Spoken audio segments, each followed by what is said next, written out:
Olá, pessoal. Acho que o professor Emerson precisou atender uma ligação, mas como ele já iniciou a gravação e quem iria começar esse nosso bate-papo seria eu, então a gente já pode começar. E, claro, né, eu como rei das gafes, esqueci de dar bom dia a todos, bom dia a todas, né? E a ideia desse encontro, né, desse bate-papo é passar um pouquinho das coisas que os professores trabalham. Eu vou falar rapidamente sobre 3 projetos que eu tenho coordenado, trabalhado, mas para não ficar algo muito específico, eu pensei em contextualizar esses projetos no cenário atual que a gente vive, como alguns conceitos que fundamentam algumas das nossas ações. Para ajudar nessa conversa, eu fiz uma apresentação para seguir mais ou menos uma linha, e como toda conversa, caso alguém queira comentar, né, fazer alguma pergunta em algum momento, é só fazer. Inclusive os professores, se em algum slide quiserem comentar algo, complementar algo e etc., podem, por favor, se manifestar. Como vou compartilhar minha tela, não vou conseguir ver as conversas, né, no chat. Então, qualquer pergunta, qualquer comentário pode ser feito sem nenhum problema, mas precisa ser com voz, ou se algum professor também puder ler as perguntas, sem problema nenhum, perguntas, comentários, etc. Então, colocando a mão na massa,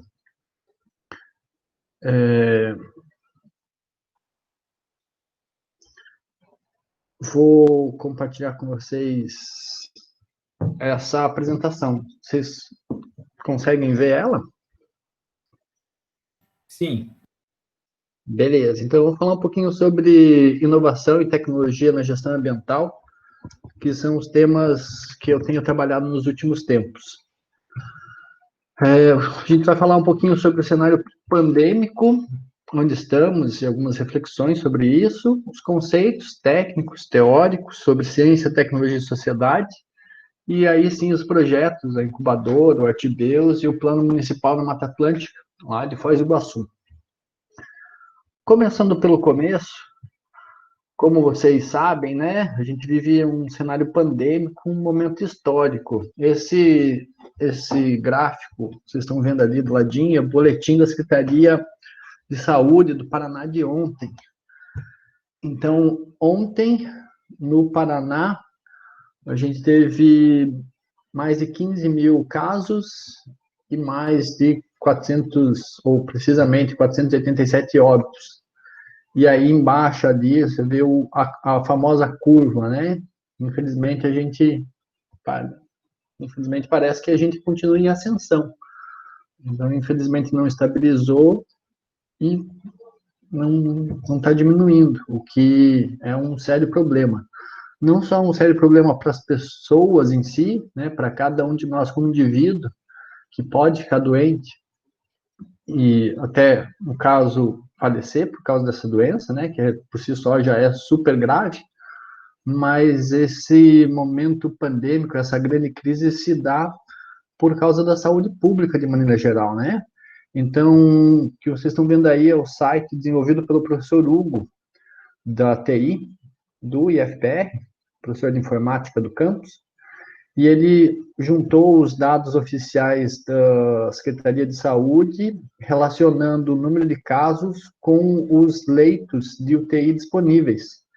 Leandro, para mim aparece só a tua primeira página, projeto sobre inovação e tecnologia na gestão. Não sei se para os outros também.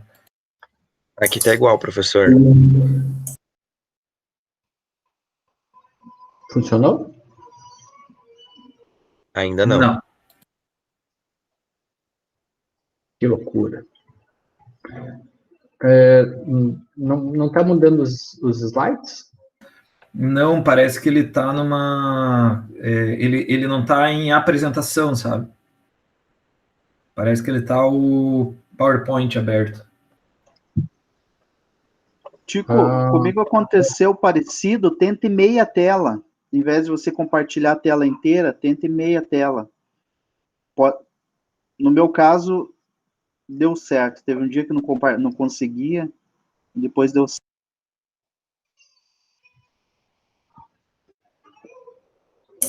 O PDF funciona melhor, geralmente. Deixa eu ver se assim eu consigo.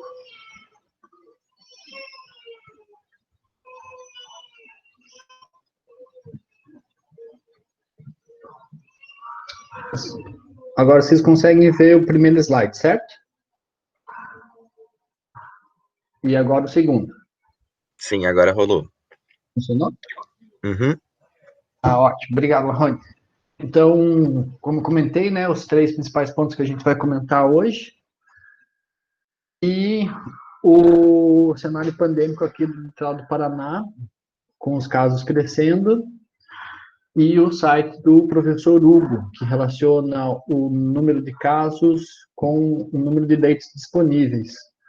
E aí, cada tagzinho daquele ali, cada pontinho azul daquele ali é uma regional, e se a gente clicar na regional relacionada ao litoral do Paraná, a gente tem a primeira regional de saúde, com uma população de quase 300 mil pessoas, 1.485 pacientes, mas aí que chama atenção, a gente só tem 18 leitos de UTI. E aí, nisso que alguns de vocês já devem ter visto nas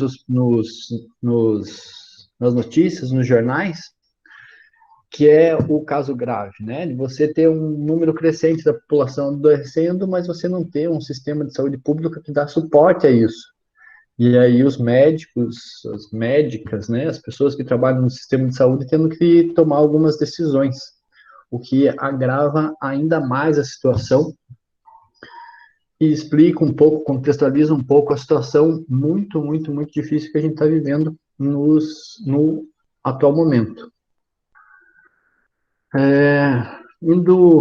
Cruzando, né, o cenário que a gente está indo para a questão de alguns conceitos, como que eu particularmente entendo essa situação? A imagem que vocês estão vendo aí é uma campanha de uma ONG, e em inglês ali está escrito Humanidade e Natureza são um. O que eu particularmente entendo sobre isso, né, sobre a pandemia, e utilizo essa imagem para tentar exemplificar, é que eu ultimamente não vejo mais uma diferença entre os limites da onde começa as atividades sociais, as relações com o meio ambiente, os recursos naturais e a questão econômica. Então, o que eu comento com os estudantes, que atualmente a gente tem trabalhado, é o próximo passo em relação à sustentabilidade, onde você tinha as 3 áreas, né, econômico, social e ambiental, que daí, quando elas se encontram, aí você tem a sustentabilidade. Eu imagino isso mais entrelaçada ainda. Eu imagino isso quase inadivisível. O pessoal do mestrado começa a estudar isso lá no Latour, tem alguns conceitos sobre isso.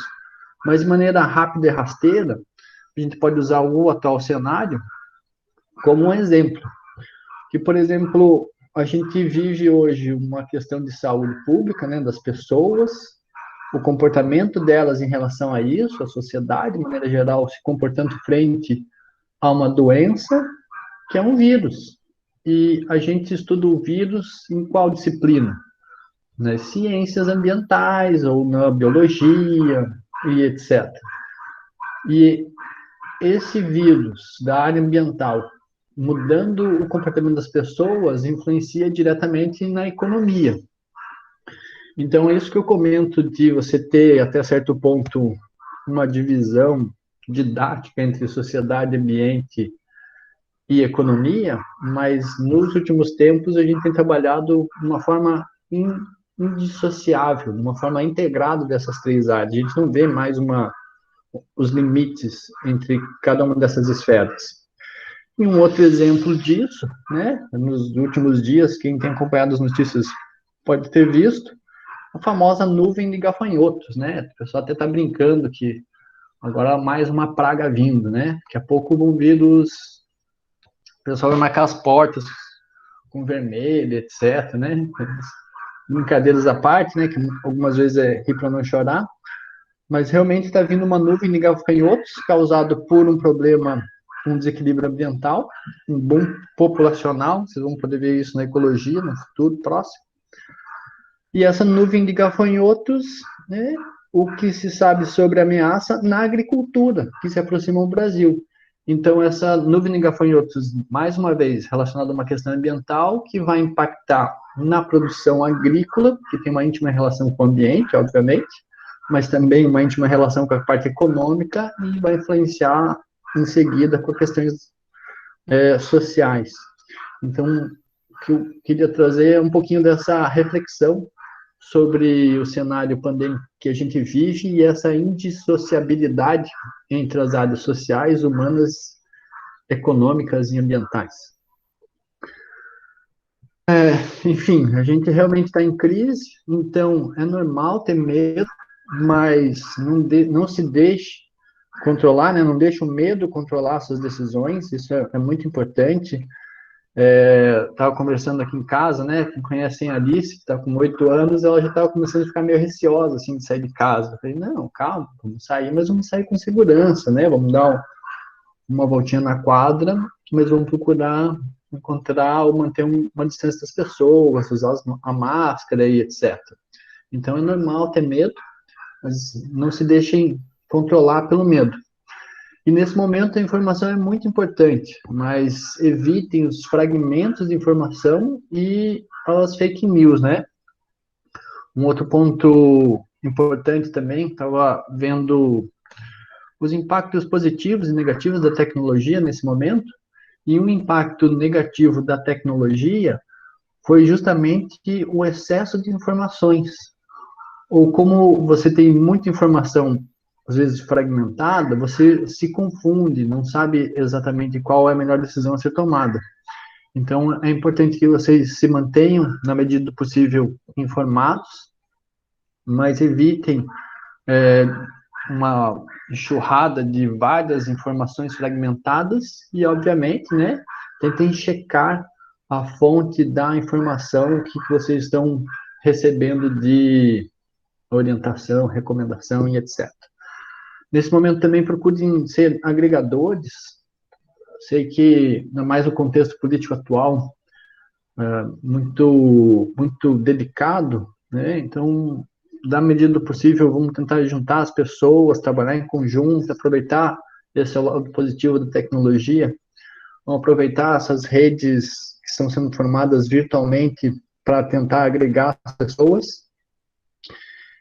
E, nesse sentido, confie na ciência, né? E aqui a ciência, não só a ciência acadêmica, no conhecimento humano.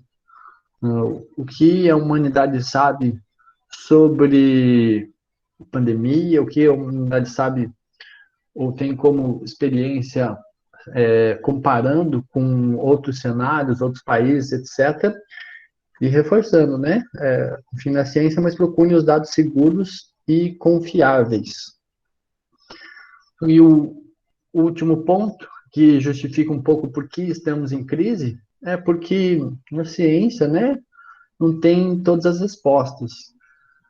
Então, os cientistas, por mais que haja um esforço mundial, por mais que haja um desenvolvimento tecnológico muito avançado, infelizmente não temos todas as respostas e por isso a crise que vivemos. Até porque também algumas conversas aqui em casa, né?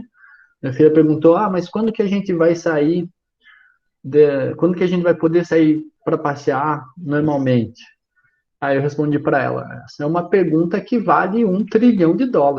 Se alguém souber exatamente, no dia tal, do mês tal, tudo vai voltar, entre aspas, ao normal, você tem $1 trilhões, porque é o que todo mundo gostaria de saber, mas infelizmente ninguém sabe exatamente quais são os caminhos. Temos boas pistas, temos boas estratégias, temos alguns objetivos claros, que é preservar vidas, etc., mas com exatidão ainda não temos todas as respostas. E para ajudar a entender um pouquinho, né, esse contexto, eu particularmente gosto da arte, gosto, por exemplo, das charges, para exemplificar esse momento. Eu peguei 3 charges, né, do mesmo artista, para tentar entender esse momento. Queria chamar a atenção de vocês, pelo menos a minha interpretação, relacionada às 2 primeiras. Vou começar, na verdade, pela primeira ali, né, pela fábrica. Então, você tem o momento antes do corona, então, before corona, aí durante o corona e depois do corona. Aqui, e no próximo slide eu vou também exemplificar, você tem um momento antes do corona de uma produção econômica, uma produção fabril, uma parada e depois uma retomada. E nessa charge, a gente também pode relacionar com questões técnicas que, nesse momento de recessão econômica, há uma melhoria dos indicadores de qualidade ambiental. Então, provavelmente alguns de vocês podem ter visto que as emissões de CO2 nos últimos tempos reduziram drasticamente. Os níveis de qualidade do ar, qualidade da água, por exemplo, melhoraram muito significativamente, né? Ou melhoraram significativamente. Tanto que o pessoal chegou a ver golfinho em Veneza, depois vieram memes relacionados a isso. Mas depois, ou o que se espera depois desse momento pandêmico, é uma retomada, uma aceleração da economia que vai lançar alguns poluentes devido à produção fabril, por exemplo, que pode retornar ao momento de antes da pandemia. E isso a gente viu em 2015. A gente teve uma crise em 2015 que, no momento de recessão econômica, também houve uma melhoria também houve uma melhoria na qualidade ambiental, mas na retomada do crescimento, os índices voltaram a crescer de forma também rápida e, entre aspas, violenta, assim, né? A outra charge ali do aviãozinho, mesma analogia relacionada à produção, né? Por exemplo, aqui a gente pode relacionar ao turismo, pode relacionar também aos negócios que são retomados, mas o que me vem também é um pouco de saudade, né? Então, antes do corona, você tinha uma certa ida e vinda das pessoas, e assim que o isolamento social ou o distanciamento social terminar, as pessoas vão estar com tanta saudade que vão correr umas para os braços da outra. E a última chargezinha, também relacionada, num primeiro momento, à questão econômica, né? Então, você tem um pequeno negócio, uma sorveteria, que durante a quarentena fecha, e depois da quarentena ele se acaba. Na verdade, você pode ver isso de 2 formas, eu vou contar mais para frente. Ele pode ter acabado aquele negócio, ponto final, ou pode ter ocorrido um ponto e vírgula, né? O sorveteiro mudou de negócio, se adaptou e agora está trabalhando de uma outra forma, num outro formato. Seguindo, e aí relacionando mais uma vez o cenário pandêmico com a parte econômica, né? Essas são informações de ontem, do Ibovespa, a Bolsa de Valores de São Paulo. E aí você tem ali, em março, né, dia 23 de março, a principal queda da Bolsa, né? Você vê ao longo do tempo ali, né? Ela vinha relativamente bem, aí em março teve uma super queda, e aí a gente tem, ao longo do tempo, recuperado esse indicador econômico. Mas como eu falei anteriormente, né, isso não é a primeira vez que ocorre uma crise. Então, além de 2015, que ali dá para ver o reflexo em 2016, no gráfico, a gente teve 2008, uma outra crise, uma crise mundial, também afetou várias empresas e etc.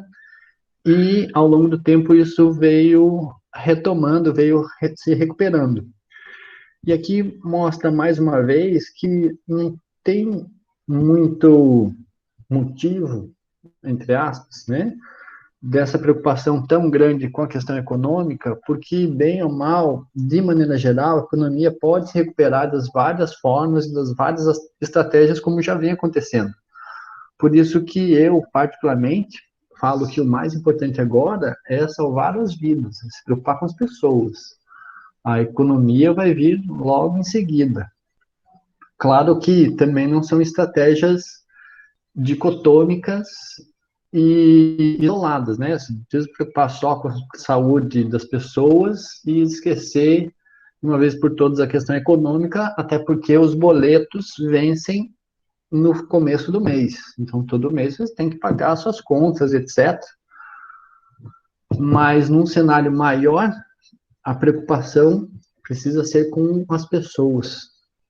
Depois, ou paralelo a isso, com a questão econômica, que, bem ou mal, deve se recuperar da melhor forma possível, como a gente já viu historicamente.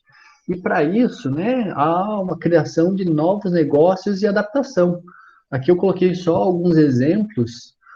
No canto superior esquerdo ali, o Uber Eats. Então, esse crescimento, essa recuperação econômica, de maneira geral, se dá por esses novos negócios e essas adaptações de negócios.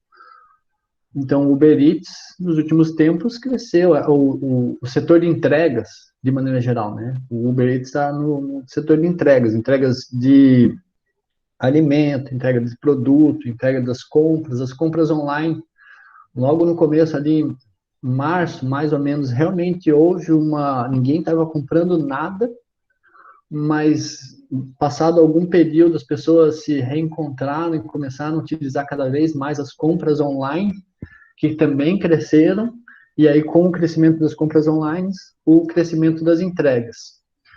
Um outro setor que cresceu significativamente, exemplo agora, estamos vivenciando isso nesse exato momento, lá no direito ali, aquela professora chinesa.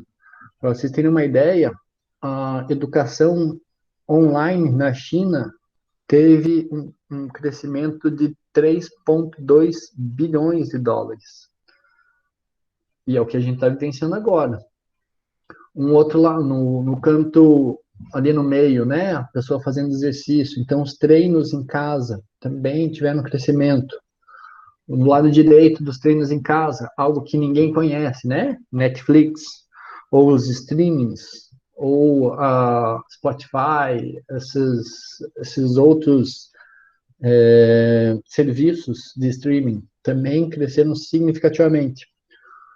Do lado esquerdo, embaixo, né? A alimentação em casa, então produtos congelados, ou a produção de alimentos, de maneira geral, também começou a crescer, porque as pessoas estão comendo estão comendo em casa, né? Estão preparando suas próprias refeições, etc. Então, isso também levou a um crescimento. E do lado direito, ali, para finalizar, a questão dos equipamentos de proteção, tanto individual quanto para empresas. Isso são alguns exemplos.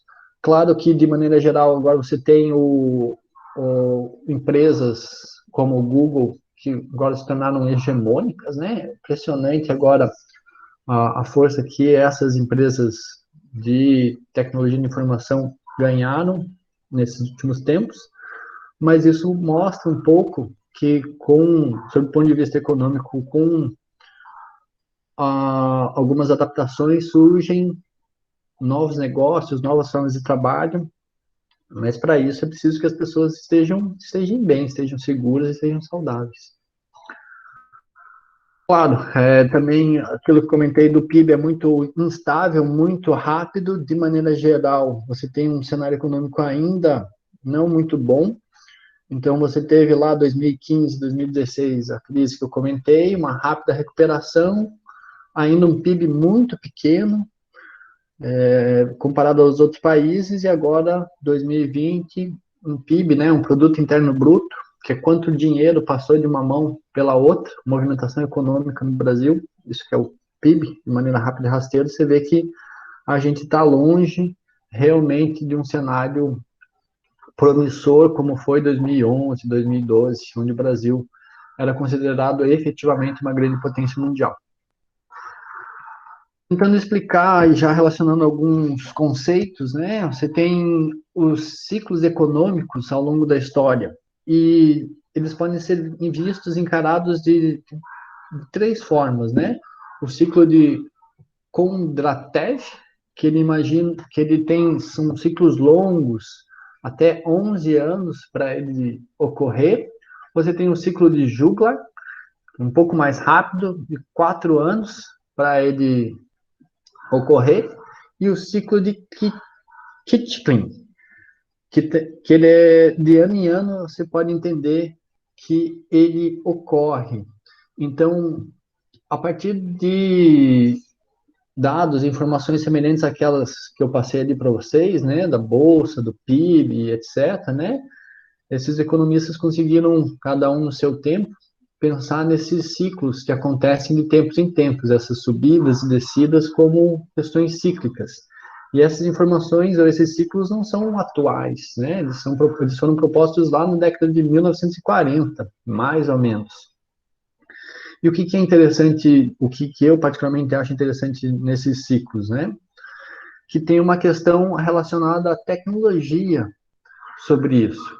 Então, você tem esse conceito do Finberg, o pessoal que for lá para o mestrado no IFPR pode estudar ele com mais profundidade, e o Finberg, ele divide a questão da tecnologia em 4 conceitos, 4 concepções: o instrumentalismo, o determinismo, o substantivismo e a teoria crítica. Sendo rápido e rasteiro, né, o instrumentalismo, a tecnologia é simplesmente uma ferramenta, um instrumento da espécie humana na qual nos satisfaz as nossas necessidades, ou seja, computador, celular, esses artefatos tecnológicos, né, podem ser encarados como tecnologia do ponto de vista do instrumentalismo. Mas também tem o determinismo, né? Que a tecnologia não é controlada humanamente, mas pelo contrário, que ela controla os humanos. Isto é, molda a sociedade, as exigências de eficiência e progresso. Aqui traz um pouco a ideia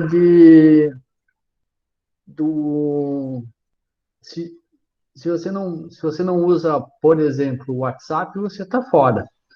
Aqui traz um pouco a ideia dos memes, né? Meme, na verdade, o conceito dele surgiu como se fosse o gene, que o gene passa informações para desenvolvimento da pessoa, e o meme, ele passa informações para tomada de decisão da pessoa. Então, o determinismo traz um pouco essa ideia de que é a tecnologia que controla as pessoas. Indo no extremo disso, é quase o exterminador do futuro, né, que é a máquina Matrix, que é a máquina que determina o controle a máquina que detém o controle da humanidade. Uma outra visão sobre tecnologia é o substantivismo, né, que a tecnologia é vista como neutra nela por si mesma. Então, a frase clássica do substantivismo é: as armas não matam as pessoas matam as pessoas. Ou seja, o computador, o celular por si só não traz nenhum problema. O problema é a pessoa que usa esse computador, esse celular. E, por fim, que é a linha que eu particularmente mais me identifico, que é a linha que a gente segue, que é a teoria crítica da tecnologia, que reconhece as consequências catastróficas do desenvolvimento tecnológico, ressaltadas pelo substantivismo, mas ainda vê uma promessa de maior liberdade na tecnologia, que é um pouco meio termo, né? Que você entende a tecnologia como algo que pode ser utilizado pelas pessoas, mas nesse uso possa ser o uso para o bem-estar humano. Essa é a linha que a gente trabalha. E aí, tentando relacionar os 2 conceitos dos ciclos econômicos com a tecnologia, você tem o Schumpeter, que trabalha sobre inovação. E esse gráfico aqui, eu e o professor Elvis, a gente fez para um outro trabalho, e ele mostra um pouco os ciclos de inovação aqui para o litoral do Paraná. Então, você tem ali na linha ali, né, ao longo dos anos. Então, em, em laranja, né, os principais ciclos econômicos que ocorreram no litoral do Paraná. Então, começou lá em 1660, com o ciclo do ouro, depois vieram o ciclo das tropas, em 1730, depois, 1853, o ciclo da erva mate, depois, 1940, o ciclo da madeira, do café, 1970, o início da industrialização, e 1990, até atualmente, entre aspas, o ciclo da soja, trigo e da indústria. E nesses 5 ciclos que já ocorreram, né? Você tem lá o primeiro ciclo que surgiu o ferro, as máquinas movidas a água, a mecanização, depois o segundo ciclo com o avanço tecnológico, poder a vapor, né? A indústria do algodão, utilizando já o maquinário. O terceiro ciclo, esse foi muito impactante, entre aspas, positivamente, né, que vieram a eletricidade, os produtos químicos, a combustão interna. Logo em seguida, você teve o quarto ciclo da petroquímica, os eletrônicos, a aviação, a busca pela exploração espacial. E aí o quinto ciclo, que é a tecnologia da informação, a biotecnologia e as redes digitais. E aqui eu queria chamar a atenção para o sexto ciclo, que mostra um pouquinho dessa indissociabilidade entre sociedade, natureza, economia e etc. E claro que isso permeia inovação em tecnologia. Veja ali que o sexto ciclo está relacionado à sustentabilidade, à nanotecnologia, à indústria ecológica, à biomimética, são soluções baseadas na natureza. Ou seja, eu particularmente acredito, da mesma forma que alguns outros colegas dentro e fora do IFPR, que o desenvolvimento econômico para o futuro vai passar por questões ambientais, ou seja, as questões ambientais vão influenciar na tomada de decisão das pessoas em relação aos modelos econômicos que podem vir pela frente. E isso, se a tecnologia for utilizada da melhor forma possível, pensando no bem-estar das pessoas. E aí, como é que a gente aterriza essas ideias, né? Como é que a gente coloca esses conceitos, essas ideias, nesse contexto, na prática? E aí eu trouxe os 3 projetos que eu tenho trabalhado, que é a incubadora do Centro de Inovação Tecnológica, os planos municipais da Mata Atlântica, lá de Foz do Iguaçu, e o projeto Artibeus. Falando da incubadora, a ideia é tentar criar um espaço no IFPR no qual os estudantes que quiserem possam desenvolver os seus TCCs, ou logo depois, ou ao longo do seu TCC, para transformar ele num negócio. Então, por exemplo, o seu TCC desenvolver um novo produto, ou o seu TCC, ele organiza uma certa metodologia, uma prestação de serviço. E se o estudante quiser transformar o TCC em um negócio, a gente vai criar um espaço, dar o apoio técnico, administrativo, financeiro, contábil e jurídico, para que esse estudante, na velocidade dele, na autonomia dele, transforme essa ideia num negócio, seja para ele ou seja para uma empresa, né? Aí eu tenho um vídeo aqui, mas o pessoal falou que não tem som. Eu vou passar ele porque as frases do vídeo, né, representam um pouco o conceito que a gente está tentando trabalhar. Então, ela tem o foco como as pessoas, os nossos estudantes, né, ajudaram nesse vídeo.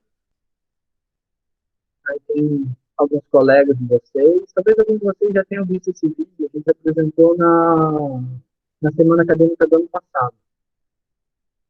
E que também o grande objetivo da incubadora, do Centro de Inovação Tecnológica, era que nesse ano, na verdade, nesse exato momento, o que a gente imaginava era já ter o escritório, já ter o espaço para criar esses novos negócios a partir do interesse dos alunos. Então, esse ambiente que a gente está pensando é um ambiente realmente acolhedor, assim, né? Que possa ser, claro, pensado nas pessoas, no desenvolvimento dos TCCs, em forma de plano de negócio, da melhor forma possível, sejam feitos aqui no litoral do Paraná. Então, não só estudantes do IFPR, mas estudantes da Unespar, da UFPR, possam também utilizar, frequentar esse espaço. Um ambiente que busca essa integração entre as pessoas e uma certa horizontalização da hierarquia. Então, os professores, os alunos, possam estar juntos no mesmo espaço, pensando em como resolver desafios, utilizando questões técnicas, utilizando a realidade, a experiência dos estudantes. E aí a gente tinha imaginado no ano passado criar esse movimento de convidar as pessoas para participar do Centro de Inovação Tecnológica da incubadora, das 3 universidades, mas acabou atrasando um pouco justamente por causa da pandemia. E aí, nessa questão de adaptação, a gente, nesse exato momento, também está se readaptando. Então, provavelmente, o que a gente deve fazer nos próximos meses é trabalhar na incubadora com os residentes virtuais. Então, eu imagino que em agosto, final de agosto, começo de setembro, mais ou menos, a gente deve formalizar a incubadora, a gente deve trabalhar na parte de comunicação da incubadora, comunicação visual, site, etc. E nisso todos são convidados. A gente quer buscar também o recurso financeiro para cobrir esse investimento em comunicação. E lá por setembro, mais ou menos, a gente deve começar um trabalho de residentes virtuais da incubadora para não esperar ter as atividades presenciais para retomar as atividades. E quem se interessar sobre a ideia da incubadora, do Centro de Inovação Tecnológica, claro, a gente vai conversando ao longo do tempo, e eu estou à disposição para isso.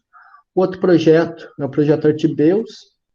Ele foi inspirado na tecnologia utilizada no pedágio, mais especificamente ali nos rádios e sensores que o Sem Parar utiliza. Então, nos carros tem um chipzinho, um tag que manda o sinal para a antena identifica o carro e libera a catraca. A ideia é dar o próximo passo relacionado às medidas fotográficas e os radicolares, e utilizando as tecnologias, né, nesse caso Arduino, mas a gente já está pensando em utilizar outro equipamento, o ESP32, para fazer algo semelhante aos carros sem parar, para monitorar a fauna silvestre, ou seja, você substitui o carro por um animal, né, o chipzinho por um radiocolar, e o pedágio pelas áreas que esse animal frequenta.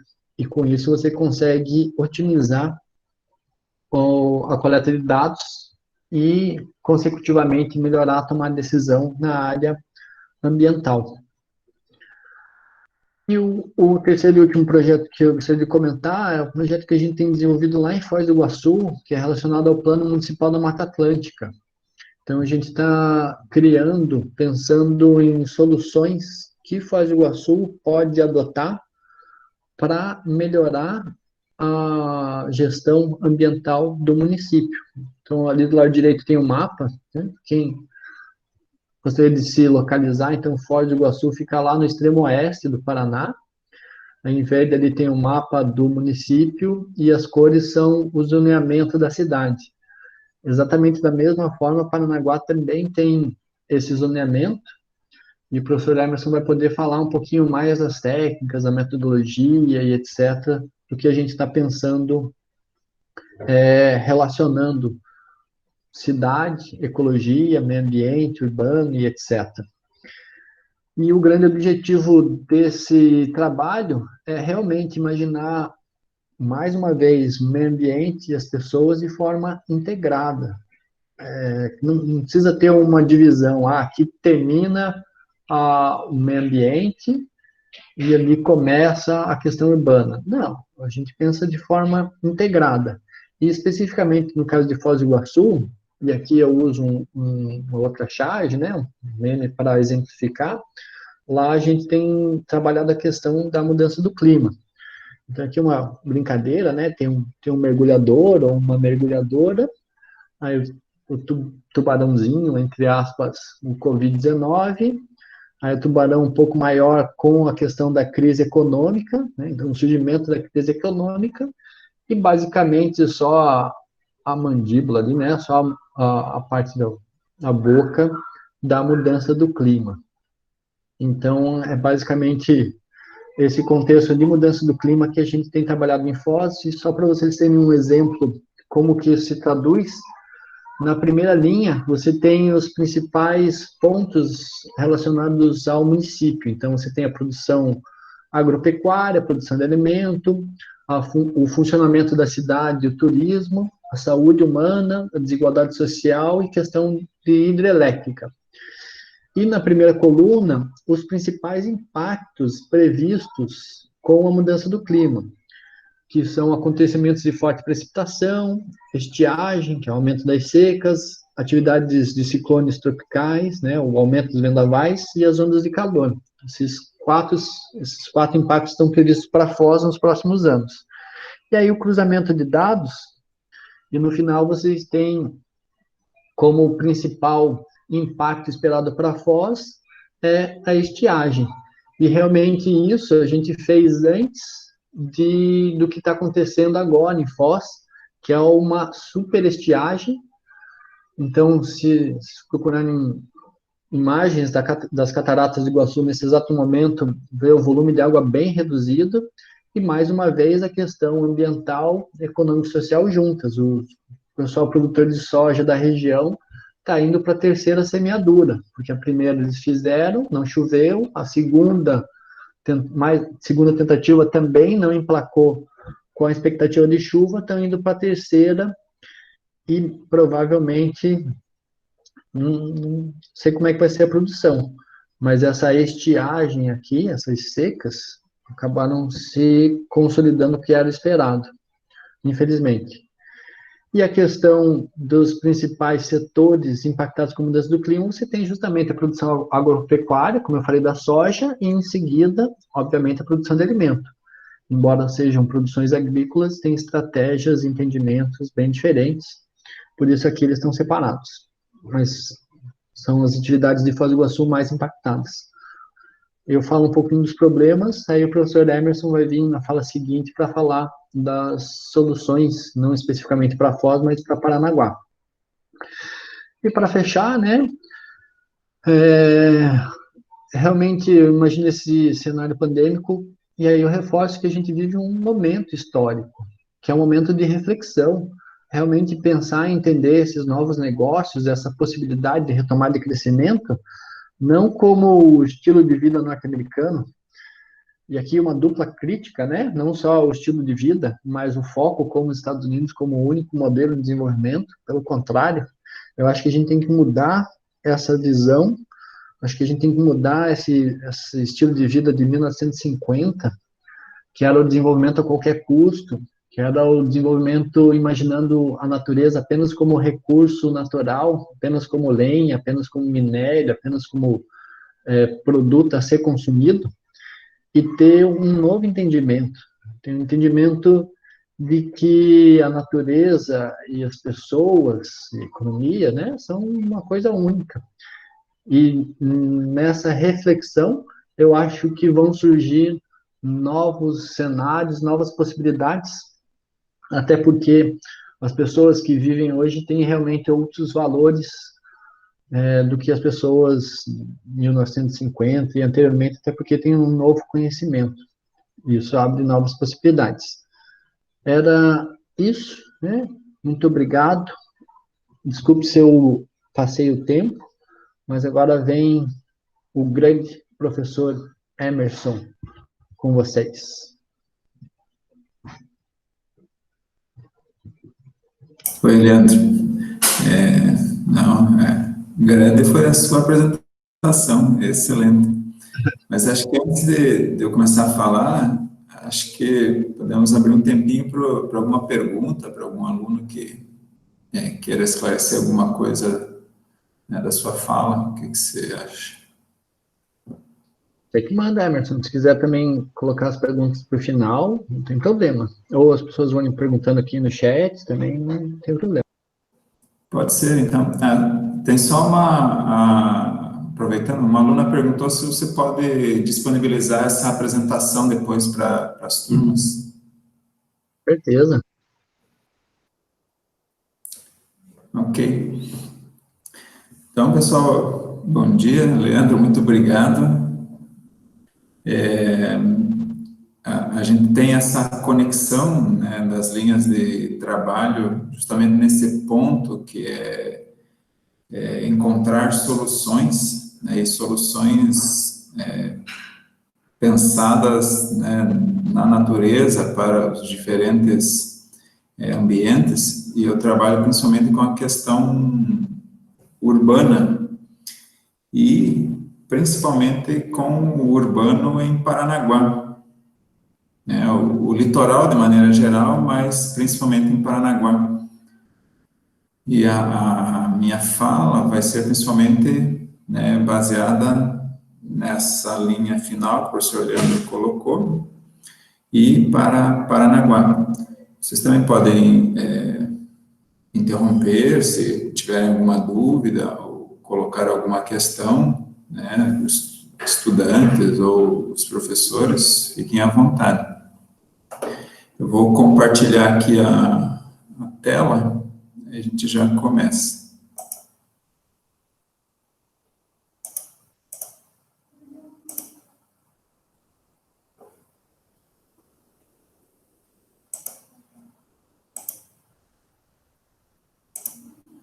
Só um momento.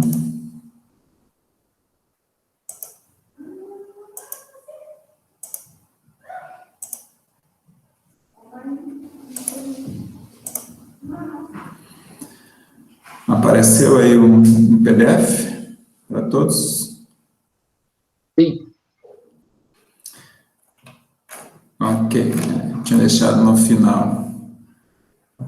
Então, eu trabalho, né, principalmente em Paranaguá, e tem uma imagem, e a ideia é estudar, né, esse ambiente urbano para planejar esse ambiente urbano, né, dentro de alguns princípios. E esses princípios estão baseados, né, no funcionamento dos sistemas, né, são princípios ecológicos, mas esse planejamento é voltado para o ser humano. Então, essa basicamente a linha, né, norteadora, né, do trabalho que eu tenho desenvolvido. Para entender um pouco mais esse trabalho, é preciso entender um conceito chave, que é o conceito de paisagem. É um conceito da geografia. E a gente usa também na biologia e também usa em outras ciências. Então, eu da biologia trabalho um pouco com conceitos da geografia, justamente tentando juntar informações de diferentes ciências para pensar em soluções melhores para situações difíceis, né, que se apresentam no urbano. Então, aí nós temos uma imagem, e ela é uma paisagem, só que, diferente do senso comum, a paisagem que a gente encara é uma paisagem dinâmica, né, e não não uma foto, algo estático. A paisagem, ela é composta por elementos, né, elementos mais duradouros da paisagem, como, por exemplo, o relevo da paisagem, o clima, né, a hidrografia. Tem os elementos como a flora e a fauna, e tem o componente cultural, né, o componente humano. E como o professor Leandro falou na apresentação dele, é difícil hoje de você dissociar esses elementos. Você não percebe onde começa um e termina outro. É dinâmico, é integrado. Então, a relação entre esses componentes, né, eles acontecem no tempo, em um certo local. Por isso, aquilo que nós vemos hoje na paisagem, ela é resultado de um processo.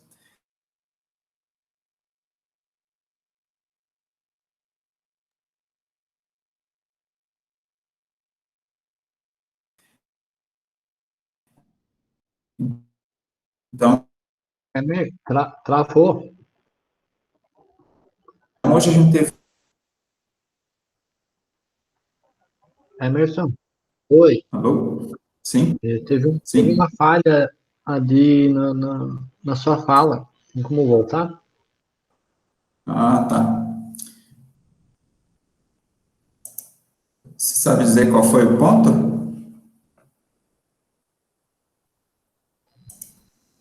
Quando você colocou como processo. Processo, tá.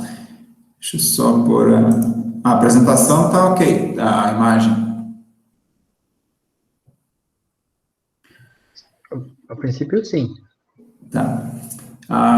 Então, o que a gente vê hoje numa paisagem, ela é resultado de um processo, ela é resultado da interação desses elementos, né, dos elementos humanos, com a flora, fauna, relevo, hidrografia.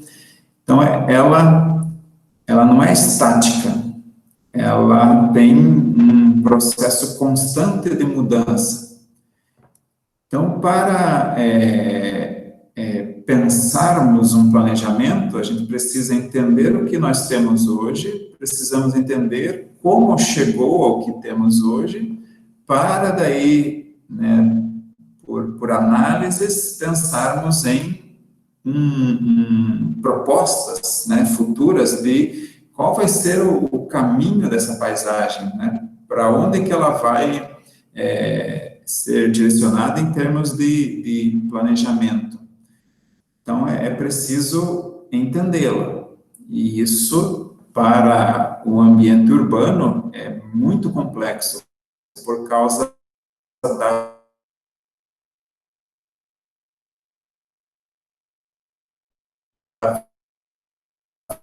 velocidade que se apresentam, como, por exemplo, na retomada, né, do desenvolvimento econômico, pode acontecer esse boom de produção e consumo, e isso pode mudar rapidamente, né, as estruturas, então a paisagem vai mudar.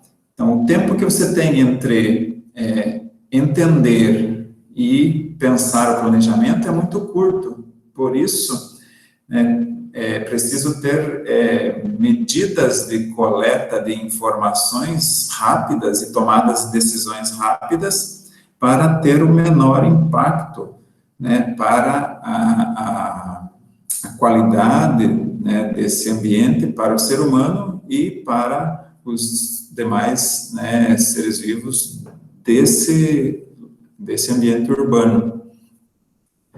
Então, paisagem, né, teriam essas características. Então, tudo dentro de uma visão sistêmica de processo, né, constante mudança dos elementos que estão presentes na paisagem. Então, essa é uma paisagem, né, você tem uma visão geral do Paranaguá, é uma paisagem, consegue ver alguns elementos. Mas se nós fizermos uma aproximação, né, como, por exemplo, aí aparece aí o rio Embu-Guaçu, né, a gente pode perceber, aqui você tem mais ou menos as nascentes do rio Embu-Guaçu, aqui você tem um curso médio do rio Embu-Guaçu, e aqui você já tem a foz do rio Embu-Guaçu. Então, você tem, né, um curso d'água importante para Paranaguá, e você tem desde a nascente, né, a parte média e a parte final dele, toda já localizada, né, em um ambiente urbanizado, com bairros, indústrias, né, o pátio de estacionamento do porto está aqui. Então, tudo isso interage, e isso você percebe nessa escala, que você não tinha uma visão tão boa na escala anterior. Então, dependendo da escala, você tem algumas informações a mais, por causa do detalhamento. Ó, aqui você tem parte das nascentes do rio Embu-Guaçu, aqui uma área de manguezal, e aqui você tem a Vila do Povo. Você não conseguia ter esse detalhamento na visão anterior.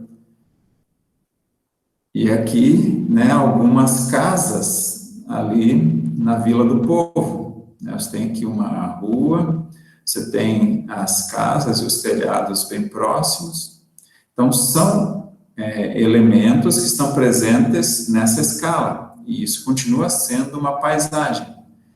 Então, você, de certa forma, tem paisagens dentro de paisagens, né? Essa daqui está dentro desta, que está dentro desta, que está dentro desta, e que está dentro de uma outra maior. Daí essa questão da visão sistêmica, né? Então, existem paisagens dentro de paisagens, e isso a gente chama, de certa forma, de unidades de paisagens, e elas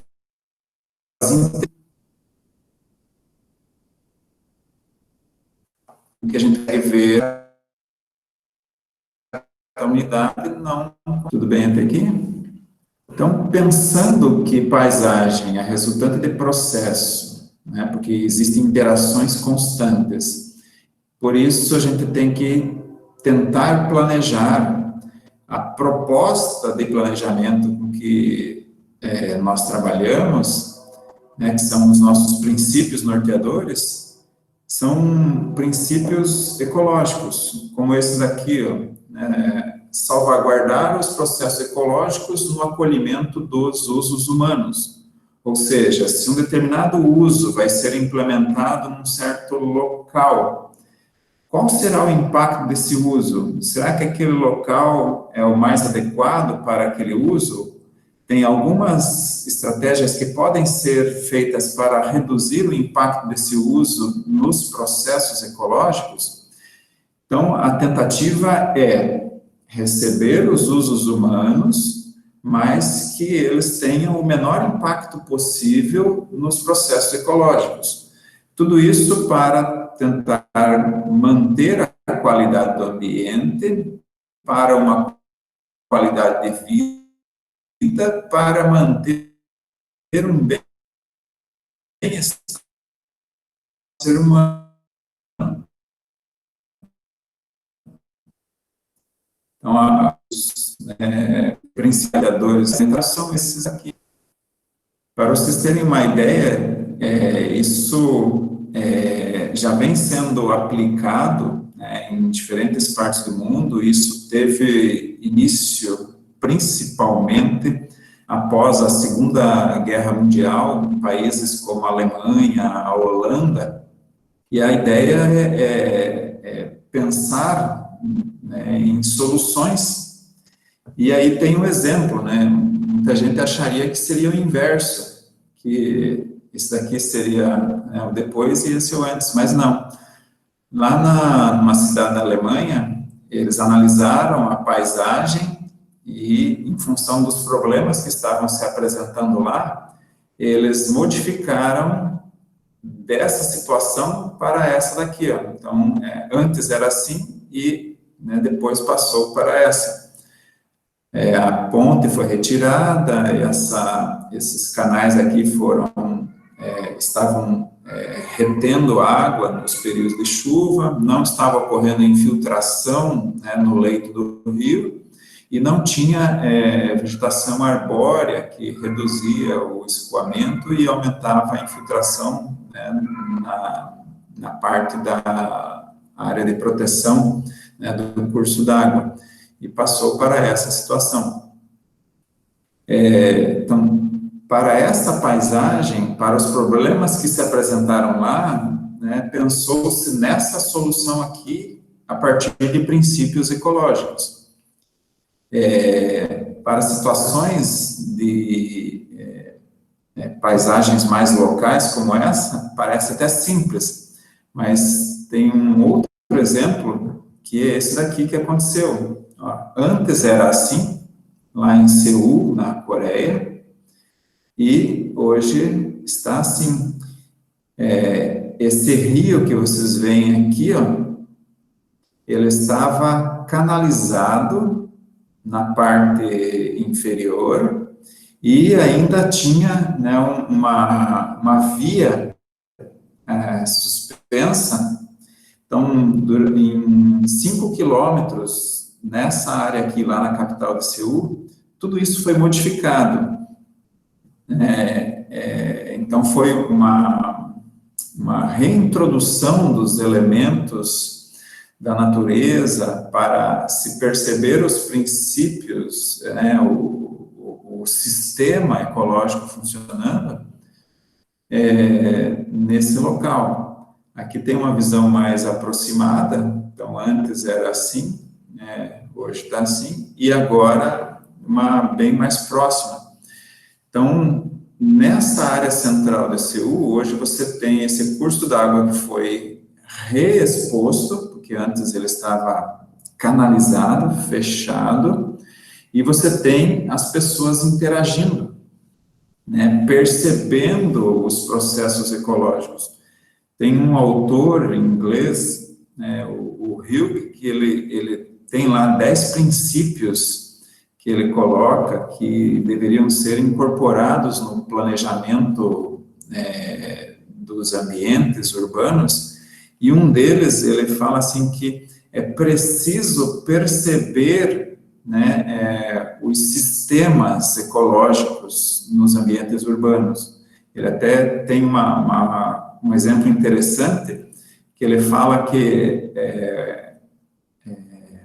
a água, né, é como se ela, magicamente, ela saísse da torneira, mas a gente não sabe de onde ela vem. E, magicamente, também ela some, porque ela entra pelo ralo e a gente não sabe para onde ela vai. Então, quais são as necessidades para ela chegar com qualidade até o nosso consumo? E o que acontece depois que ela sai? Quais são os problemas que elas podem gerar? É preciso que a gente perceba isso acontecendo. Então, isso foi um dos princípios utilizados pelos gestores lá em Seul para tomar essa decisão drástica, né, de mudar algo que era assim para algo, né, nessa condição.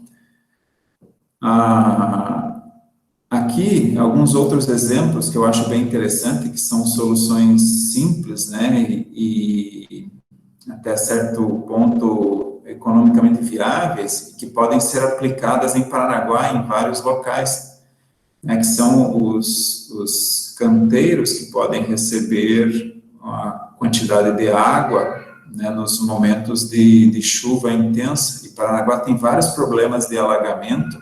Soluções como essas poderiam ser aplicadas. Outro exemplo da mesma questão, né, para aplicar, e aqui alguns exemplos que poderiam ser aplicados em praças ou em outros locais de lazer, são lagoas temporárias para a retenção da água da chuva.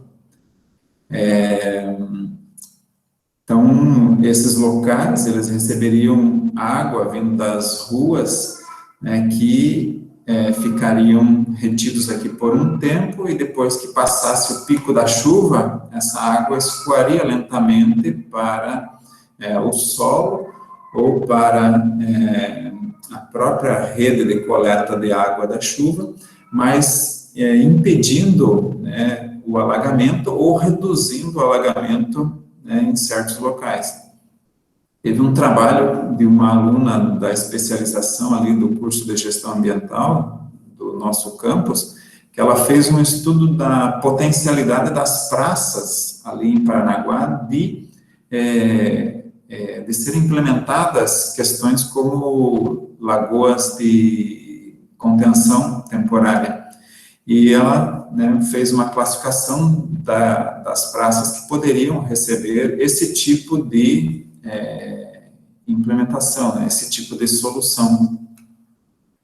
Aqui um outro exemplo, né, um local para bicicletas, para o pedestre, e a gente também fez um estudo ali em Paranaguá da qualidade das calçadas e das ciclovias. Então, tem uma gradação entre boa qualidade, média qualidade e qualidade ruim das calçadas e da qualidade das calçadas e das ciclovias em Paranaguá, pensando que poderiam ser melhoradas e identificar esses locais em que estão, né, com uma qualidade ruim.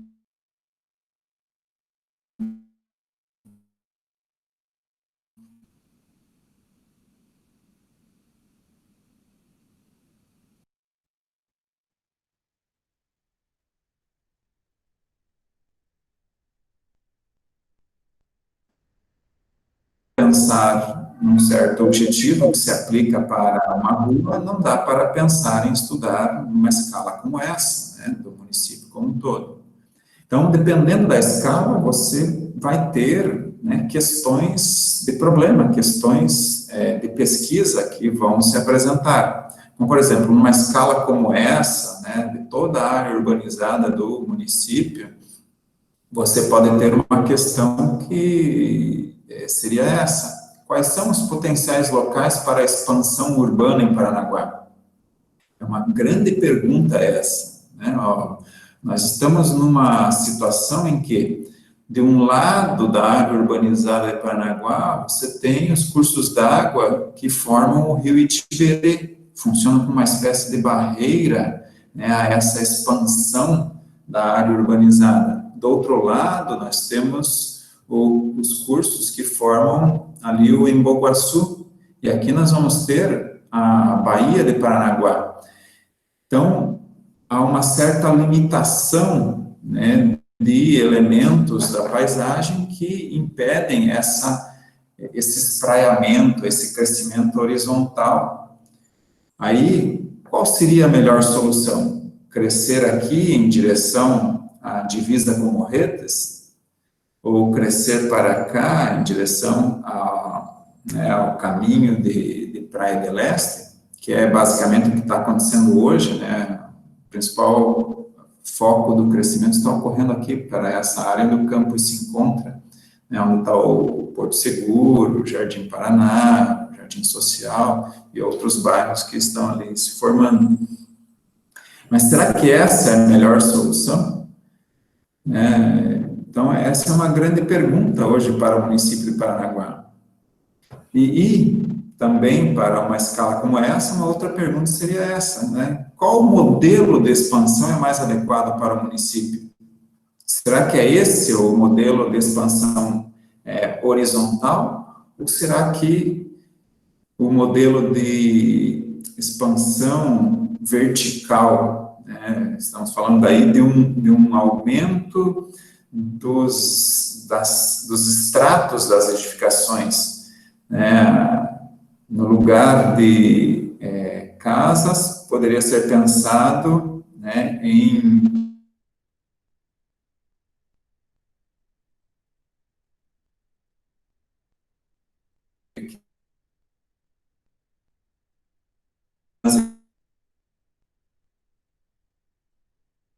edificaria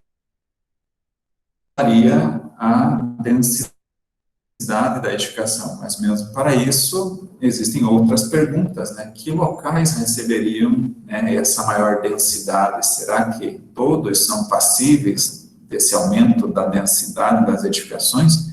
Então, são perguntas que levam a outras perguntas para você pensar o que vai acontecer, né, para manter, né, essas condições de qualidade para o ser humano nesses ambientes urbanos. Nessa outra escala de análise, a gente já não está mais pensando em toda a área urbanizada, agora a gente só está vendo uma certa parte. Por exemplo, será que existem conflitos ou incompatibilidades entre os usos nessa área aí, nessa paisagem? Por exemplo, aqui, ó, nós temos a zona de interesse portuário. Então, isso é um zoneamento urbano onde estão ali os objetivos, né, de um certo local urbanizado, que são para atender às necessidades das empresas e do porto. Será que esse zoneamento pensado para essas necessidades das empresas e do porto, eles têm conflitos ou existem incompatibilidades com essa área que está mais aqui, ou com pequenas edificações, que são as residências, principalmente? Será que existem conflitos entre eles? Então, são perguntas que cabem a essa escala de análise e não cabem a outras escalas. Então, assim como essas perguntas, existem outras, e isso, dependendo da pergunta, você vai ter daí a escala necessária para poder estudar, para poder analisar.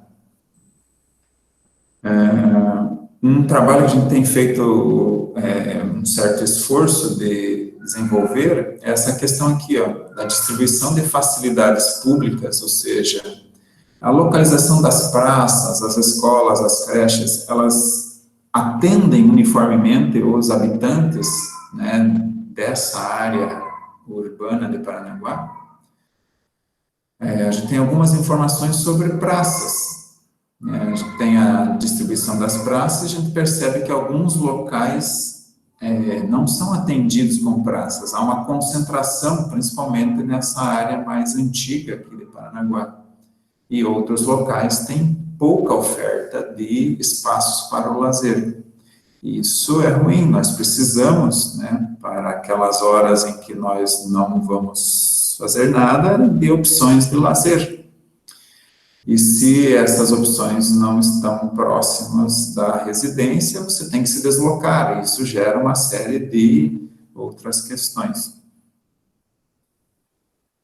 Aqui, né, uma outra área, que é a que a professora Giza e eu pretendemos desenvolver várias pesquisas, né, a partir desse ano, que é sobre a bacia do Embu-Guaçu. Então, a gente pretende focar, né, novas pesquisas nesse local aqui, e aí uma série de perguntas, né, relacionadas a essa paisagem. Ó, na Vila do Povo, é uma escala diferente, uma escala de mais detalhes, cabem questões de pesquisas como essa. Né? O que aconteceu com as linhas de drenagem que contribuem para a formação do rio Embu-Guaçu? Aqui, possivelmente, existiam córregos que iam formar parte dos afluentes do rio Embu-Guaçu. Para onde que foram esses córregos? Como que ocorreu o processo de ocupação nas áreas de preservação permanente do bairro Vila do Povo, ou do bairro Embu-Guaçu, que está logo ali ao lado? Então, tem todo um processo, né, de ocupação que ocorreu nesses bairros, nas margens do rio Embu-Guaçu. Isso cabe estudos para tentar, por exemplo, entender o quanto isso interfere na formação, né, do volume d'água, o quanto isso pode ajudar a impedir outros processos que podem ocorrer, por exemplo, na margem oposta aqui, tem vários locais que contribuem para a coleta de água e condução para esse curso d'água. Aqui, ó, essas ruas, se vocês perceberem, elas estão perpendiculares ao curso d'água. Isso quer dizer que quando chove aqui, né, a água vai ser conduzida pelas ruas diretamente para o rio. Você vai pensar, isso é bom? Não necessariamente. Se você for pensar que nas ruas tem uma série de componentes que são poluentes, tudo isso vai direto para o curso d'água sem nenhum tratamento, sem nenhum cuidado, né? É arrastado por causa do volume d'água.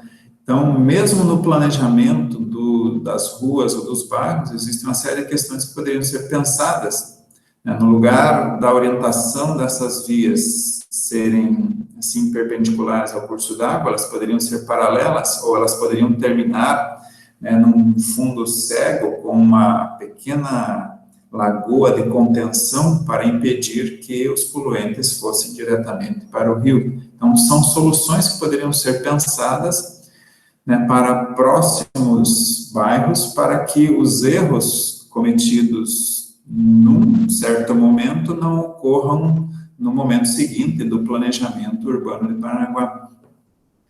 Tem um autor, ele é norte-americano, não lembro o nome dele agora, ele tem uma proposta, e um dos itens da proposta dele é exatamente você aprender com os erros, né, e ir aprimorando a proposta para que você possa implementar, né, em novas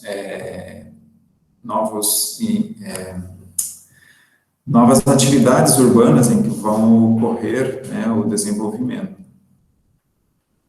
Aí uma outra escala, né, o que se pode pensar nessa escala? Tem uma série de perguntas que podem ser feitas para daí desencadear pesquisas, como por exemplo, nesses lotes, né, quais são as possibilidades de incremento do verde, né, da vegetação nessas edificações existentes?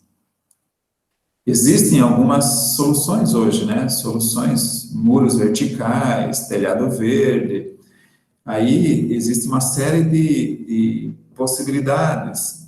Então, são possibilidades ou soluções para problemas de pesquisa que se apresentam nessa escala, uma escala mais local, mais do lote, né? A arborização viária nessas ruas é uma outra questão para se pesquisar, e isso cabe a esse tipo de escala.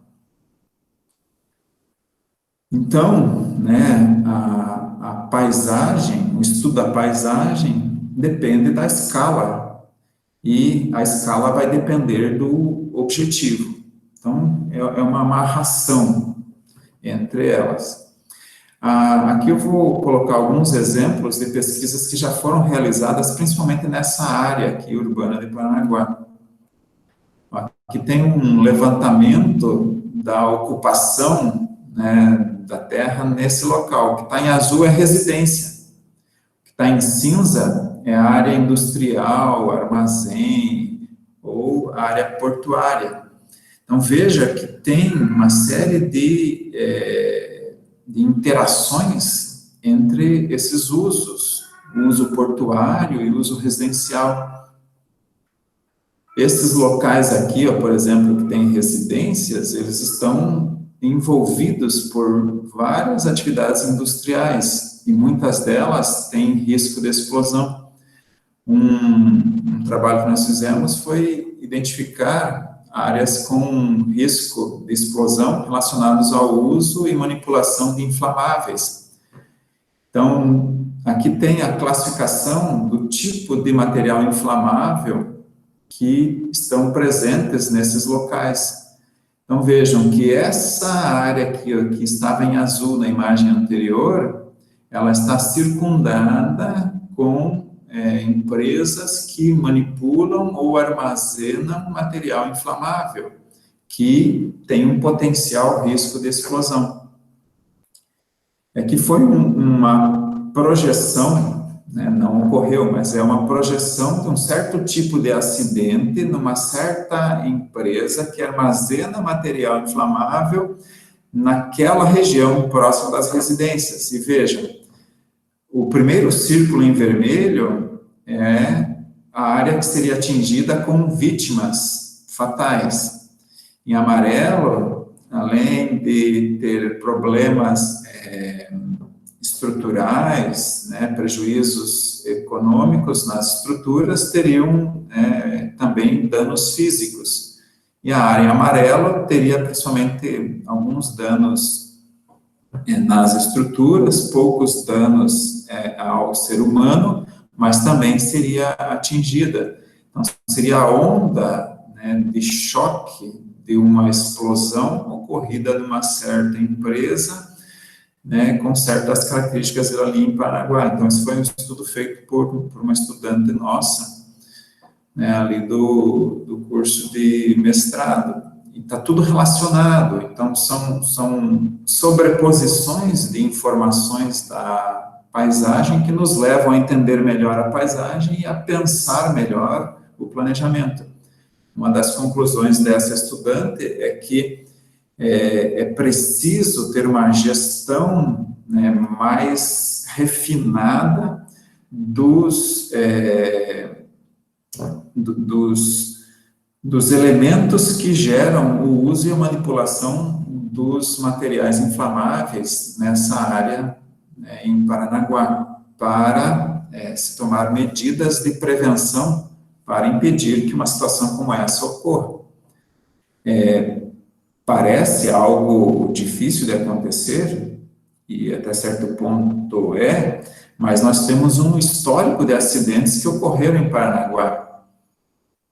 Então, nós temos registrados em torno de uns 11 acidentes que aconteceram nos últimos 15 anos. Então, não é assim, algo impossível de acontecer. Né? Se vocês lembram, alguns anos atrás aconteceu algo assim em Santos, um armazém de líquidos inflamáveis explodiu e ficou pegando fogo e acabou explodindo outros depósitos ao lado que também tinham material inflamável. Então, com esse conjunto de informações, a gente chegou a um estudo também de unidades semelhantes que existem nessa área ali em Paranaguá. Por exemplo, o que está em azul aqui, ó, são duas áreas predominantemente residenciais que apresentam algumas ruas que concentram facilidades urbanas, né, que tem mercados, que tem uma ou outra agência bancária, tem correio. Então, essas duas são semelhantes entre si. Aqui nós temos a área histórica, que tem uma semelhança lá com o Rossio também, e tem essas áreas aqui, ó, na beira do rio Itiberê, e aqui, né, próximo à Baía de Paranaguá, são também unidades residenciais que têm semelhanças de funcionamento entre elas. Então, o planejamento ou o gestor urbano, pensando que essas unidades urbanas, elas têm funcionamento semelhante, porque têm estruturas semelhantes, as medidas para serem adotadas aqui podem ser semelhantes a essas aqui, ou a essas duas aqui. Mas essas duas azuis são diferentes das demais. Então, o que pode ser aplicado aqui talvez não sirva para as outras. E a gente chega a esse refinamento com informações de base, como, por exemplo, essa aqui inicial, sabendo o que tem em cada local, né, no lote, onde que estão as residências, onde que estão os comércios, onde que estão as indústrias. Então, são informações que vão se acumulando e nos levam a pensar essa situação. O professor Leandro e eu escrevemos um texto relacionando uma teoria do desenvolvimento urbano chamado teoria da cidade compacta, em que a gente discutiu a necessidade dessa área azul aqui, terem uma implementação de facilidades, como, por exemplo, subsedes da prefeitura para que as pessoas pudessem, né, próximas das suas residências, resolver problemas na própria área, para não precisarem sair daqui e irem até o centro para resolver problemas na prefeitura lá. Essa teoria da cidade compacta parte do princípio que as unidades, né, elas precisam ter autonomia. Então, os residentes dessa área que teriam as suas facilidades próximas, elas resolveriam as suas questões aqui, e pela proximidade, elas teriam maior motivação para irem a pé ou de bicicleta, desde que tenham condições de segurança, né, desde que tenham a acessibilidade, daí essa é outra necessidade para a autonomia, para que impedisse o número de deslocamentos de automóveis, e isso daria melhores condições para as pessoas nesse local. Então, essa teoria ela tem uma série de outros detalhes, mas a ideia básica seria que desenvolvesse autonomia nessas unidades residenciais, para que elas não dependessem tanto das coisas que estão presentes lá na sede, né, do município, que está principalmente ali em torno da prefeitura, na região, né, mais antiga de Paranaguá. Outras informações que a gente viu, né, como a questão em verde, são os locais de lazer que estão nessa área aqui, ó. O que está em branco é que não é atendido por espaços de lazer. Aqui a gente fez uma pesquisa só sobre a localização e nem tanto sobre o tipo de espaço de lazer. É preciso ter esse refinamento, porque é preciso ter o acesso ao espaço de lazer e é preciso ter uma diversidade de espaços de lazer para as pessoas. Então, isso está em branco, são vazios de espaços de lazer. Então, aqui é uma área residencial que tem, né, uma certa população que não tem próximo da residência um espaço de lazer. Essa distância é medida com base em alguns critérios, né, como, por exemplo, esse estudo que foi feito aqui para a ONU, né, sobre as cidades saudáveis, cidades sustentáveis. Ela dá algumas medidas, como, por exemplo, né, que um pequeno parque infantil, né, um playground, ele não pode estar, né, além de 300, 400 metros de uma residência, porque, né, o pai ou a mãe, para se deslocar com o filho, e principalmente a pé ou com o carrinho, tem que ser um espaço de lazer que fique próximo à residência, para que ele não precise pegar o carro ou pegar, né, o transporte coletivo, ir lá para o aeroparque para poder ter esse momento de lazer. Aí isso pode gerar congestionamento, e daí gera maior emissão de gases poluentes, e uma série de questões. Em Paranaguá, né, tem essas dificuldades com o trânsito, principalmente nos horários, né, de maior movimento. Aqui a questão da qualidade das calçadas, né, o que está em amarelo seriam os que têm melhores condições, né, que seria o equivalente a isso daqui que tem ali na Roque Vernalha, ou isso daqui que tem ali na continuação da Santa Rita, lá perto, né, da Cataline. Mas existe uma fragmentação dessa qualidade, né? Muitos locais são ruins. Então, em situação como essa daqui, né, não tem a calçada, está ainda na terra, tem um pedaço daquelas carregadeiras lá de material de armazém que estão no meio. Então, o pedestre já se deslocaria de forma ruim aqui, e quando chegasse nesse ponto ele tem que acessar a rua. Então, isso é bastante comum em Paranaguá. Aqui algo que muitos de vocês mais novos talvez não tenham conhecimento, mas tem vários pontos de alagamento em Paranaguá. Tem aqui na Coronel José Lobo, tem aqui na parte do terminal viário ali de Paranaguá.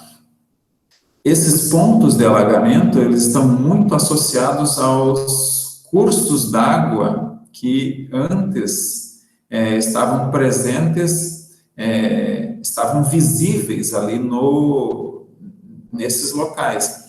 Esses cursos d'água, hoje, eles não estão mais visíveis, mas eles estão canalizados. Mas como um curso d'água está nos locais mais baixos, a canalização ocorreu, mas o curso d'água, a linha de drenagem, ela ainda está nas partes mais baixas, por isso, esses locais têm muitos pontos de alagamento. Então, quem anda pela Júlia da Costa, ali que passa na frente do Alberto Gomes Veiga, ali tem um trecho que foi canalizado, e vai desembocar lá, na costeira, naquele canal que tem lá atrás, tem algumas marinas lá. Então, são informações que explicam muitos dos problemas que se tem hoje. E algumas daquelas soluções que nós vimos lá no começo poderiam ser aplicadas aqui. Então, finalizando, essa é a ideia geral da linha de trabalho. O pesquisador, o observador, olha por uma certa lente a paisagem, por uma visão sistêmica, e daí, a partir do estudo dos elementos da paisagem, vai somando informações para interpretar essa paisagem, para pensar em soluções que levem à resiliência desse local, à sustentabilidade, à maior qualidade do ambiente urbano e a qualidade de vida para o cidadão. Isso hoje pode ser encaixado numa linha que está em ascensão, que é chamada ecologia urbana, mas que se mescla com outras linhas também que estão por aí.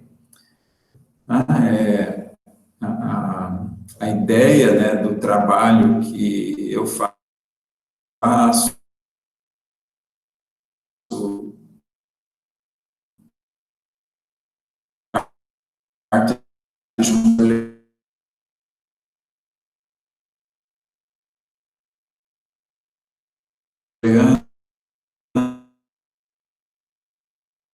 com a professora nesses minutos finais. Obrigado.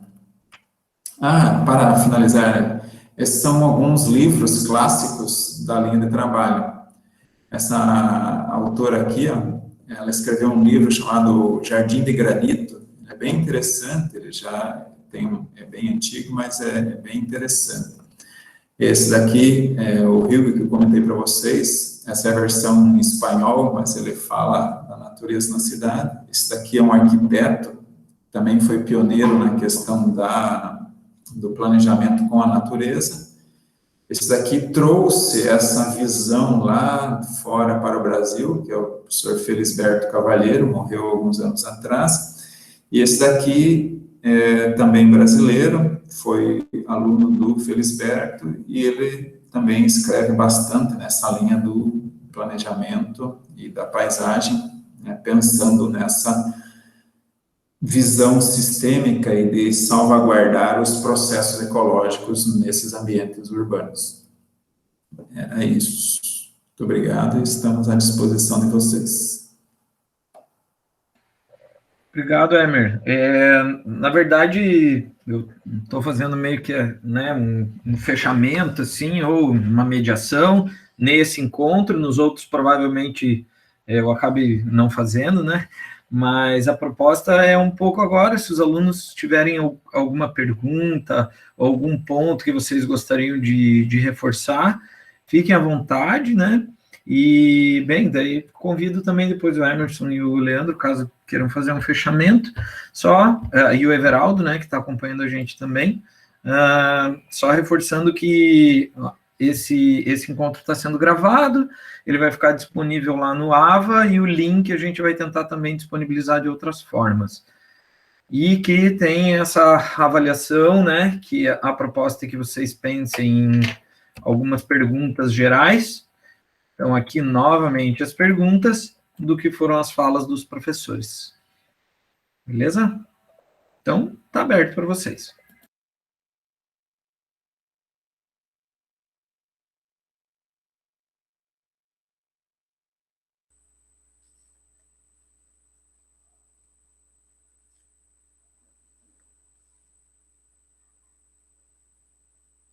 Acho que eu tenho uma pergunta para o professor Leandro. Fala. Num dado momento da minha trajetória acadêmica, estudamos sobre os mitos do desenvolvimento.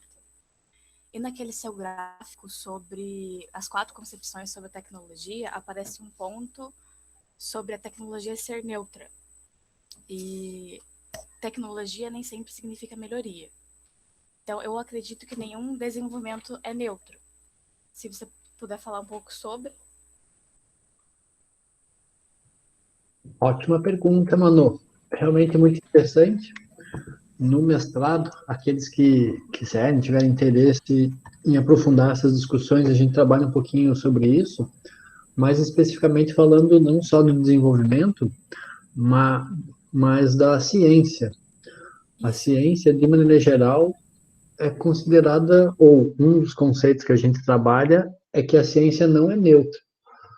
Ou seja, a tecnologia, que é a aplicação desse conhecimento, ela não é neutra no sentido de que há uma tomada de decisão em utilizar uma tecnologia ao invés da outra, ou até mesmo de não utilizar, ou, enfim, como é utilizado essa tecnologia, esse desenvolvimento.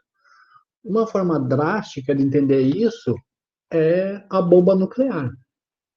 Então, a bomba nuclear é a aplicação da ciência, o conhecimento sobre átomos e etc., que pode ser utilizado positivamente como a geração de energia nuclear, mas como a gente viu nossa história, né, na história da humanidade, ela pode ser utilizada como uma bomba atômica, e aí você tem um exemplo clássico da necessidade de pensar a ciência como algo não neutro, como algo que pode ser, sim, utilizado para algo ruim. Um outro ponto é relacionado à não neutralidade da ciência, e aí o reflexo disso na tecnologia. Eu acredito que muitos de vocês já devam ter ouvido falar do carro elétrico, do Tesla, por exemplo, da montadora, que ultimamente é considerada como mais valiosa que outras montadoras como a Ford, a Chevrolet, etc. A gente atualmente tem a ideia de que o carro elétrico é algo muito moderno, muito atual, contemporâneo e etc. Mas, na verdade, o carro elétrico ele foi inventado antes do carro a combustão, lá em 1930, 1950, mais ou menos, agora eu não lembro exatamente o ano. Mas a proposta do carro elétrico veio antes do carro a combustão que a gente tem hoje. Mas, um determinado momento, a decisão foi utilizar o carro a combustão, e o carro elétrico foi deixado de lado e agora ressurge como uma outra forma de transporte. Então, nesses casos, são exemplos da não neutralidade da ciência que vai refletir no desenvolvimento econômico ou no crescimento econômico e vice-versa. Essa foi uma boa pergunta, muito obrigado. Obrigada, professor.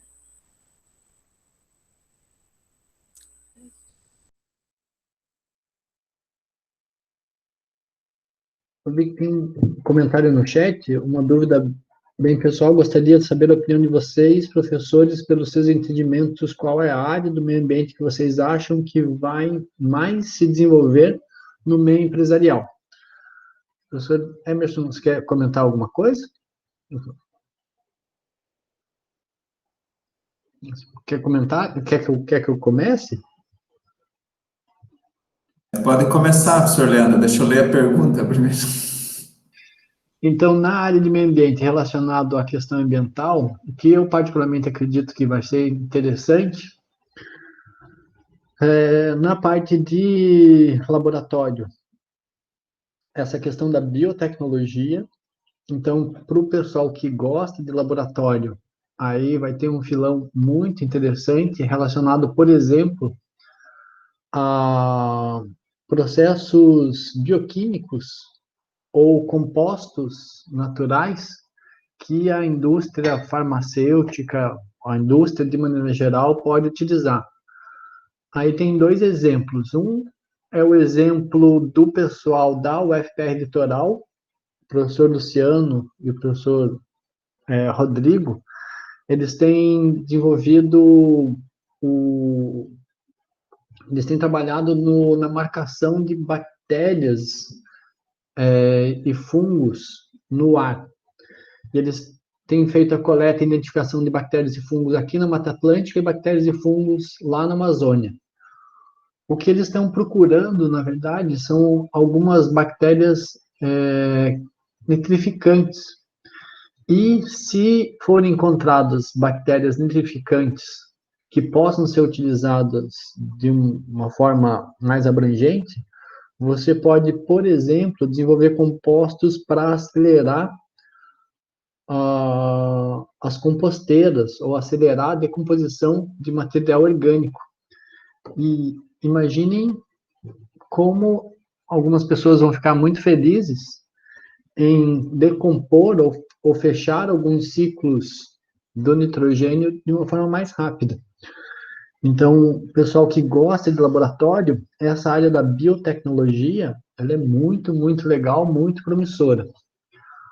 O pessoal que gosta de campo, aí eu sou suspeito para falar, mas acredito que esse trabalho relacionado à gestão do conhecimento, coletar os dados ambientais, analisar eles e extrair informação desses dados é um outro filão muito importante, porque ultimamente o problema não tem sido mais coletar dados. Se vocês forem ver uma única atividade lá do Centro de Aceleração de Partículas, gera toneladas, gera tongabytes, gera bilhabytes, não sei nem qual que é a escala de dados que um único experimento da física pode gerar. E o mesmo tem percebido, ou mesmo tem acontecido para algumas áreas ambientais. Então, hoje em dia, você não tem tanto problema do gerar dados. A grande questão é o que fazer com esses dados, como extrair informação desses dados. E um entendimento interdisciplinar é muito legal, porque você consegue enxergar esses dados já coletados sobre um outro ponto de vista para tomar uma decisão melhor, uma decisão mais assertiva. Então, eu particularmente acredito que na área empresarial, a biotecnologia é um grande filão para aqueles que gostam de laboratório, e para uma questão mais de gestão ambiental como um todo, extração de informação, extração de conhecimento a partir de dados é um outro grande filão. E para fechar essa fala e passar para o professor Emerson, não imaginem a carreira de vocês para o ano que vem. Imagine a carreira de vocês para daqui 5, 10 anos. Então, imagine daqui 5, 10 anos como é que os procedimentos laboratoriais, como é que a troca de dados, a coleta e troca de dados vai estar, e se prepare para esse cenário. Então, essa é a dica que eu gostaria de dar para vocês. Se o professor Emerson gostaria de complementar? Sim, aproveitando essa sua linha, acho que uma ferramenta, né, importante que todo técnico ou qualquer profissional relacionado ao meio ambiente precisa conhecer minimamente e aqueles que conhecerem profundamente vão ter uma grande vantagem, são as ferramentas de trabalhar com os dados, ferramentas SIG, por exemplo, né? Aquelas ferramentas como ArcGIS, QGIS, onde você tem inúmeras possibilidades de manipular dados para chegar a um certo resultado, se você conhece minimamente ou se você conhece profundamente, isso trará uma grande vantagem para esse profissional, porque, como o senhor Leandro falou, as informações, elas estão aos montes. Agora, gerenciar essas informações, separar essas informações para chegar a uma solução, muitas vezes depende de saber o potencial de certas ferramentas para você poder chegar a esses melhores resultados. Então, acho que se tiver oportunidade, se tender a essa linha, dominar algumas dessas ferramentas são muito importantes para a situação que a gente já tem hoje e que deve se intensificar mais adiante.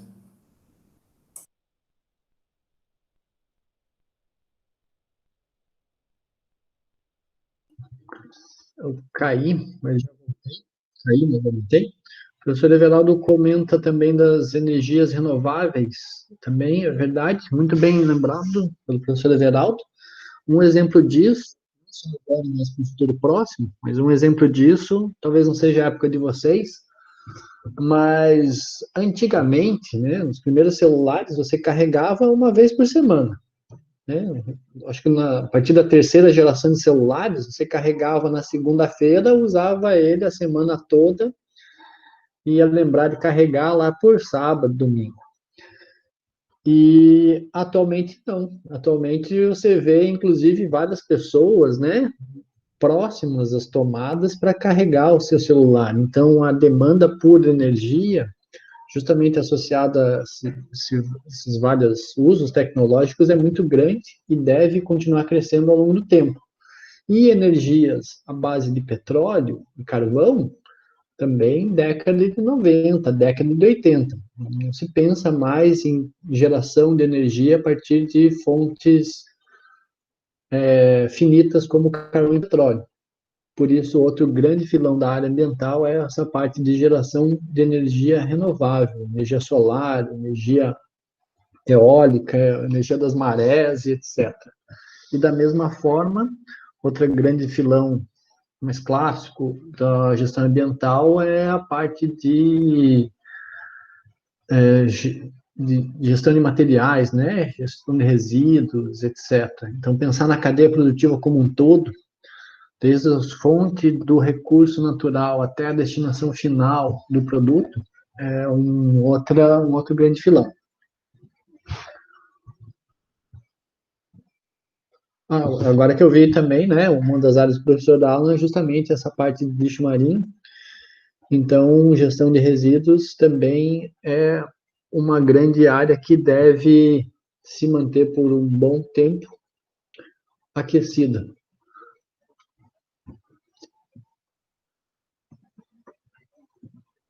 E aí, aqui, vendo os comentários, a Manuela também comenta que a interpretação é o que diferencia pesquisadores bons e maus.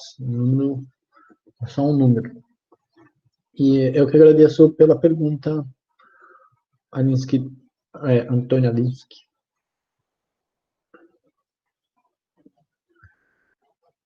E o professor Everaldo comenta que tem 2 alunos de TGA fazendo estágio em empresa de resíduos no desenvolvimento de tecnologia de monitoramento. É isso aí. O monitoramento, como eu comentei, ele está cada vez mais comum. Particularmente, eu acredito que o próximo passo desse monitoramento é tudo bem. tem o dado, e agora o que fazer com esse dado? E o professor Emerson também complementou essa linha, e os outros professores complementaram esse ponto muito bem.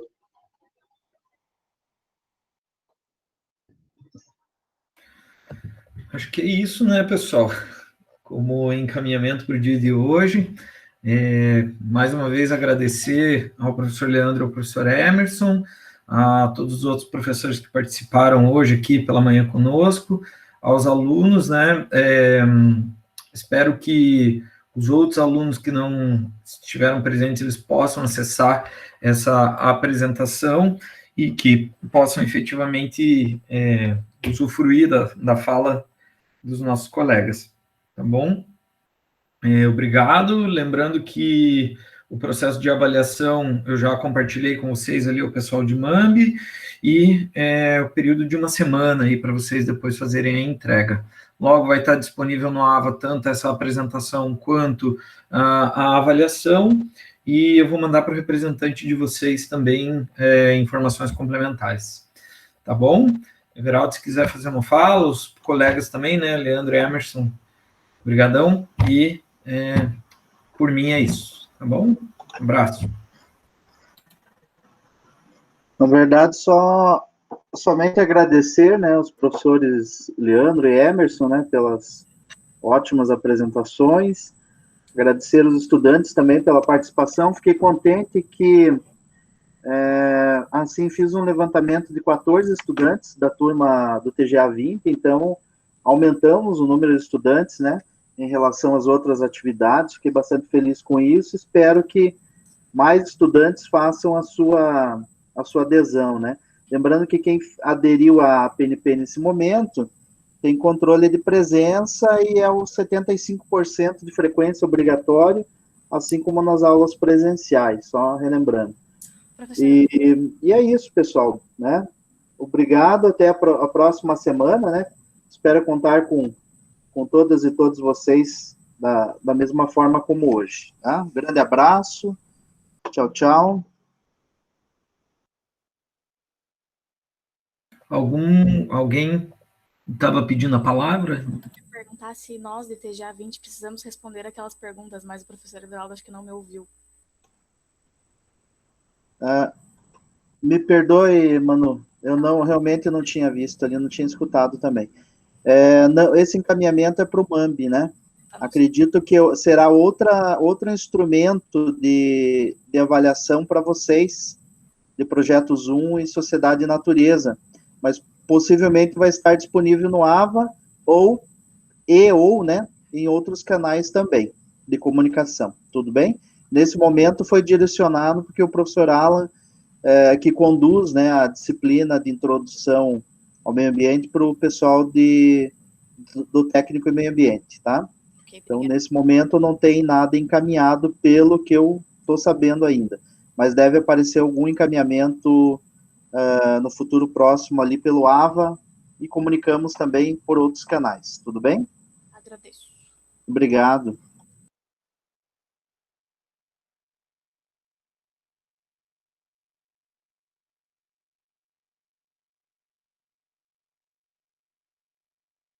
Então é isso, pessoal. Até mais. Valeu, Leandro. Valeu, Emer.